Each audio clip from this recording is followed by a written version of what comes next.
Hi guys, this problem is intended to help with number 5 in section 7.2 on Achieve.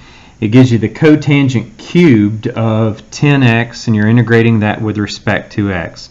Well, the best thing to do in this problem is to go ahead and put everything into terms of cosines and sines. So I went ahead and wrote cotangent cubed is cosine cubed over sine cubed. Now I know that cosine cubed can be rewritten as cosine squared times cosine, and cosine squared can be rewritten as 1 minus sine squared.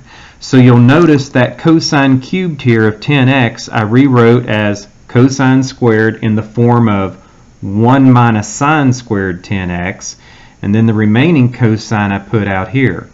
Now, of course, the reason I have it set up this way is so that a u substitution is going to be beautiful as far as the solution.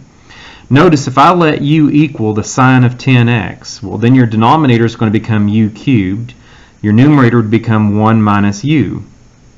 And then we can say, well, the derivative of the sine of 10x would be derivative of sine is cosine 10x times the derivative of the angle, that's where the 10 came from, and this is all the derivative with respect to x.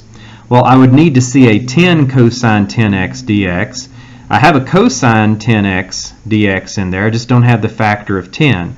But we know that that's easily handled. I could multiply the inside by 10 as long as I remembered to divide the outside by 10. So you'll see I came down here and said the original integral is equal to 1/10. I had to divide the outside by 10 in order for the inside to become 1 minus u squared over u cubed, and this integral is with respect to u. So then I know that that u cubed can distribute to both terms in the numerator. When it distributes to the first term, I'll just get u to the negative 3. When it distributes to the second term, it'd be u squared over u, which just simplifies down to be 1 over u. So then I can say, okay, let's integrate both of those. The integral of u to the negative 3 would be u to the negative 2 over negative 2.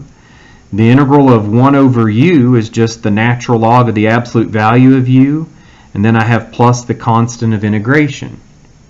Now, whenever we're simplifying this, I know that this first term, 1/10, would multiply into this, and I would get negative 1 over 20. And then the u belongs in the denominator to the second power. Well, if I put u in the denominator, that means sine 10x goes in the denominator, and it's going to be to the second power. So it'd be sine squared of 10x.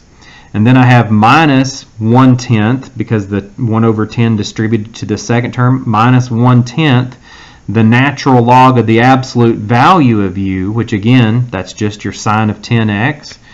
And then I have plus the constant of integration. That should do it. Hopefully that helps out with number 5 in Achieve section 7.2.